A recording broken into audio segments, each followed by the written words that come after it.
Vy ste sa toľko bojovali, že ste aj krv preliali za víťazstvo?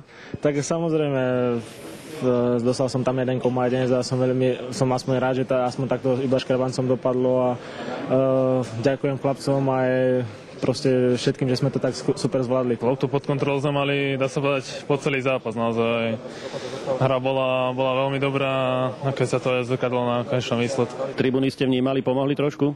Tak určite, áno.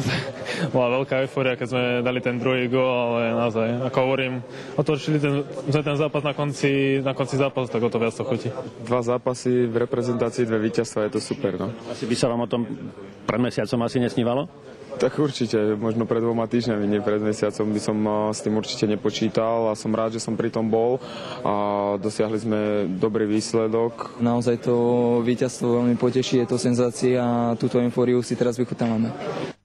Všetci sme dosiahli pre celé Slovensko, sa povedať, skvelý výsledok a túžili sme po ňom, chceli sme ho vyhrať a na ihrisku to bolo vidieť. Sme veľmi radi, vyhrali sme 2-1 a sme naozaj veľmi šťastní. Veľké obavy boli práve zloženia tej obrany pri neúčasti Škrteľa, Kratochvíľa, zvládli ste to?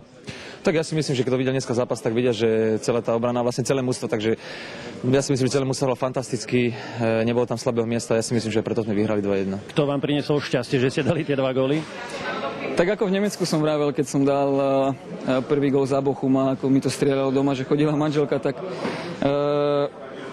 ja si myslím, že manželka s dcerkou, takže samozrejme som veľmi rád, pretože sme to tak dobre naštartovali a ten pocit, keď v podstate si pozriem aj na telefón, že tam mám nespočetné množstvo správ, že mám veľa známych, veľa kamarátov, ktorí mi to prajú a samozrejme moja rodina najbližšia, ktorým samozrejme tie góly aj venujem.